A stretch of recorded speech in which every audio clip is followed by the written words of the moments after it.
I just found out my doctor, who also happens to be my sister's best friend, violated HIPAA and I'm furious, but I don't know if it'd be messed up for me to report her. My oldest sister's lifelong best friend has been my doctor for a couple of years.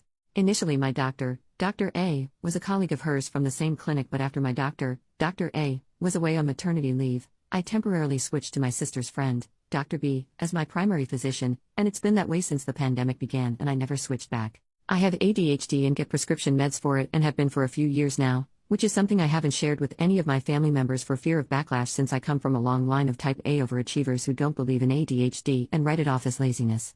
A few days ago, my siblings and I were hanging out at my sister's house watching the Matthew Perry Diane Sawyer episode where he shares his history with substance, and I made a comment about how skinny he looked during one of the seasons of Friends. My sister then, out of nowhere, says to me, "Well, it started with prescription drugs, so I hope you don't get hooked." I was instantly gripped with a feeling of absolute horror. My other siblings were confused and looking at her for further clarification, but she didn't say anything more. I spent the whole night just frozen and with a deep pit in my stomach. Later, when I found some time alone with her, I had to pry the information out of her. She had just gotten back from a girls' ski trip, and when they were extremely drunk, her friend, my Dr. B, slipped up and mentioned that she saw me recently for an increase in my dosage and basically revealed to my sister that I have been taking prescription Vyvanse for a few years now. I'm so livid, feel utter betrayal and have a strong urge to report her for breaking HIPAA regulations. My sister won't stop texting and calling me about it, literally all day long, begging me not to ruin her friend's life forever after years of hard work. She's obviously worried about losing her friend, but she couldn't care less about how disrespected I feel and how my privacy was violated. And more than anything, I worry that my sister will share it with my parents and my family will never look at me or my achievements the same. To add a little more info, I've known Dr. B my entire life, as long as my sister has. She was my sister's friend since they were in first grade, and they've remained close, and we've hung out with our families on multiple occasions over the years. We've even gone on trips together, including my sister's bachelorette trip. I always looked up to her and found her cool growing up. She and my sister both have kids around the same age and they're close as well. She currently brings in a bigger chunk of the income in their family and they rely on it, and my sister keeps reminding me that I'm also ruining 2 innocent children's lives in the process, which is the only thing I feel guilt about. I adore those kids and they don't deserve that. But I also cannot get over how betrayed I feel. I always keep a safe distance between personal and professional relationships and would have never picked her to be my doctor had the circumstances not unfolded the way it did. She was the next best doctor and was the obvious choice because I wasn't really looking to switch to a new clinic during the pandemic. OP adds about her sister's personality in the comments, Dr. B doesn't know that my sister told me yet. So far it's just been conversations between my sister and me. She's making it seem like they were so sloppy drunk that it was a slip-up and a complete one-time total accident, but I don't understand why that would even come up at all and don't believe that. My older sister flaunting sensitive info about my sibs and I is a tale as old as time. When we were kids, she would hold on to a secret she found out about one of us till the perfect moment, and would thrive on dropping the bombshell to our parents during a road trip or in the interval of a great movie and ruin the entire thing. It was her thing and I fear she hasn't fully gotten over the habit as an adult. My older sister considers herself our parent too and has always narsed or used stuff as leverage against us. I used to fear her growing up and would hide my journals at my friend's house because she would snoop.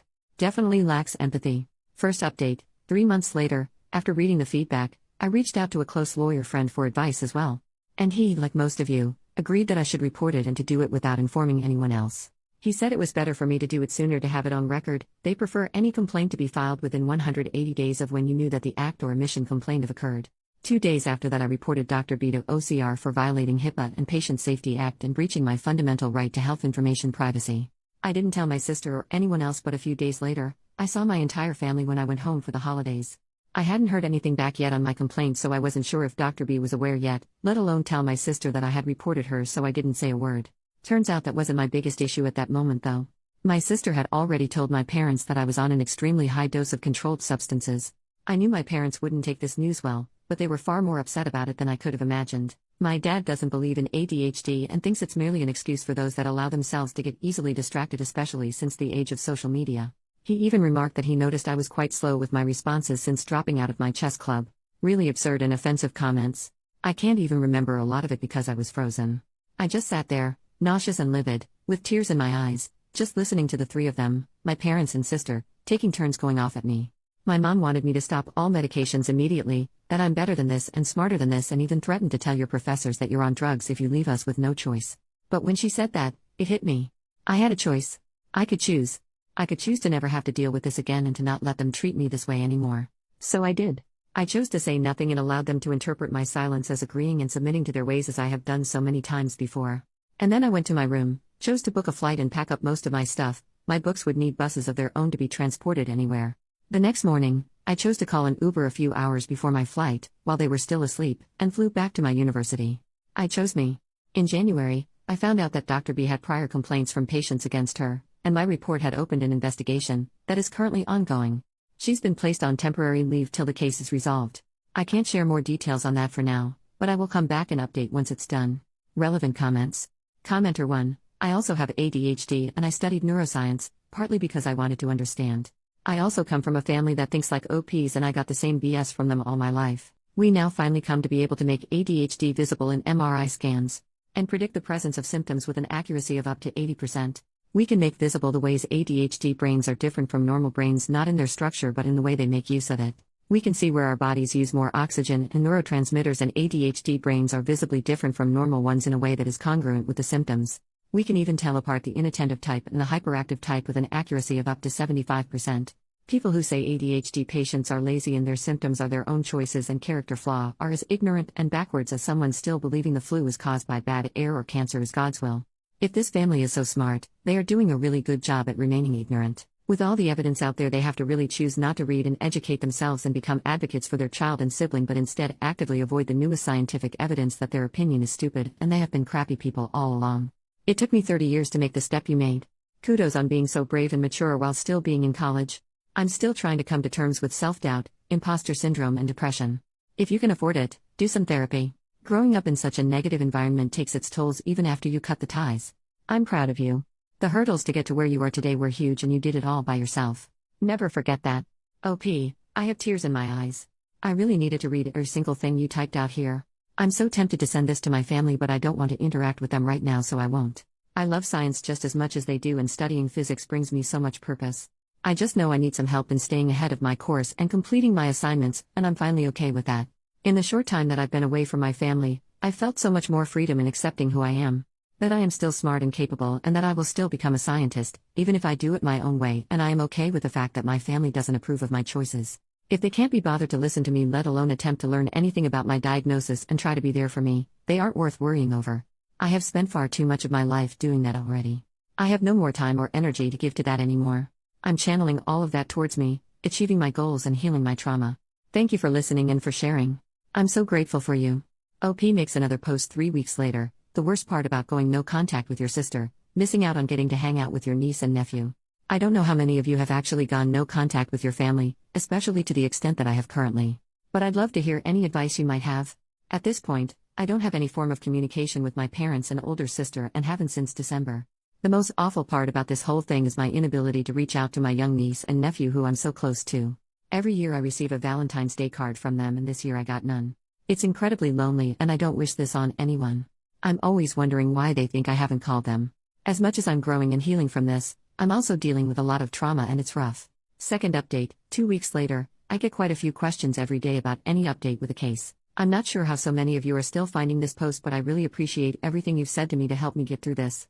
I'm sorry I can't answer any questions right now. Please know that once I have enough to share or any real information, I most certainly will, but for now, there isn't much. The only thing I can share is that I am currently working with an attorney well versed in HIPAA violations who is handling the matter on my behalf. We have received a notice regarding the outcome of the investigation from the OCR, which I am not allowed to share yet. I'm not sure if we, along with the other patients who face breach of privacy from the same doctor, will be suing, because that's usually the most unlikely outcome since it almost always falls on the employers rather than the doctors. I've been told we might proceed with a civil claim. There's a lot of bureaucracy involved and it seems quite complicated, so I don't have a timeline on what to expect yet. I'm just grateful to have a lawyer that knows what they're doing. Thank you for your support. It's been the most hardest and lonely period of my life, and your kind words helped me get through it. OP makes another post 1 month later. I just found out that my family cut me out of their insurance plan and I no longer have access to health coverage, including my prescription meds for ADHD or therapy, both of which I really need right now. What are my options? I'm a full-time student under the age of 26, and my health insurance so far had been included in my family's plan under dependent coverage extension. A few months ago I went no contact with my family after they found out I was on prescription Vyvanse for my ADHD, something they absolutely do not believe in and refused to support me. 2 weeks ago, I found out that they have taken me off their health plan and have pretty much left me to fend for myself. I haven't been able to get my meds this month and it has been awful.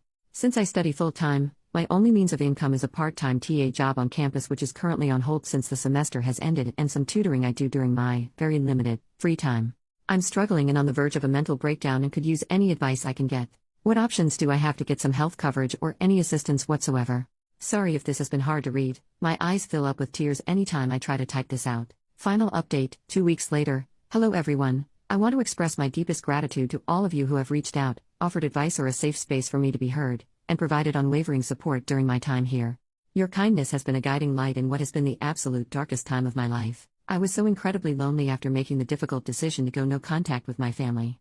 However, amidst this awfully painful period that I wouldn't wish on anyone, I discovered a newfound sense of belonging provided by all of you compassionate strangers of Reddit.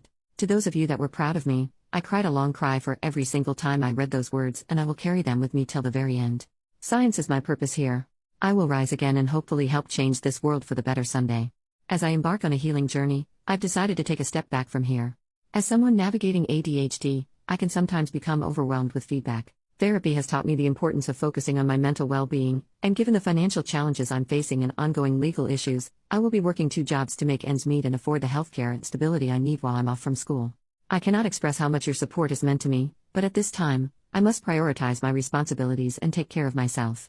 Till I'm back, I want to leave you with a quote that resonates deeply within me: pass on the kindness of strangers, for they have the power to mend the broken and inspire the lost. From the bottom of my heart, I thank you for becoming the family I needed when I felt most alone. May your lives be overflowing with happiness, love, and success. Take care.